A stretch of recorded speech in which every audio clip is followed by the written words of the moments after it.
My name is Louise Spanner. I'm a independent nurse prescriber and I work in CAMS in South Stoke. My name is Chloe Tomlins and I'm a community mental health nurse. I work at City CMHT based at the Eves, Marrow House, and we work with over 65s in the community.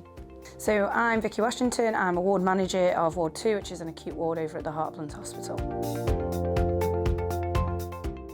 The role of a professional nurse advocate is to impart restorative supervision and also to advocate for the nurse that you are supporting.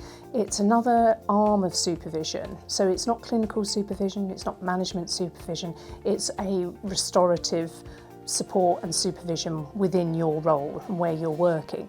But it also, the other elements to the P&A is related to quality improvement and helping to support staff to feel engaged where they work. A massive part of the role, as well as quality improvement, is looking at the retention of staff. So without the P&A role, people don't feel like they've got that outlet to talk about their problems, and then things just keep building up and they'll end up leaving the trust, which is of course not what we want, is it?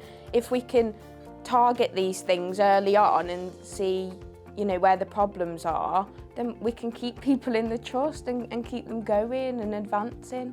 So it's really important.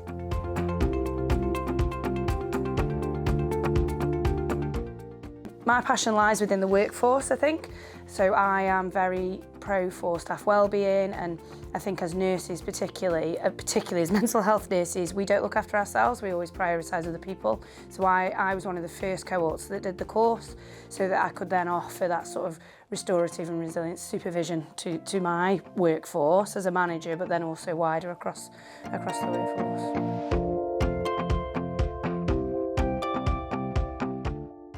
It's a different arm of supervision, it's a restorative supervision. It's more about yourself and more about your personal journey through nursing and how to support you through that, whether you are struggling at some time or whether you're wanting some more direction with your career.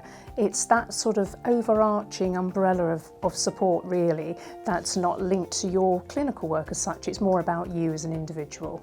Restorative supervision really is looking at your own well-being. Are you doing okay at home, social life? Is there anything we can change at work that would make us feel more comfy?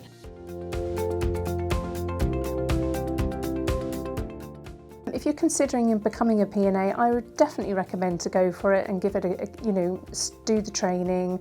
I did mine at Keele University. They were very supportive. It was a 3-month programme, started in September and finished in the new year.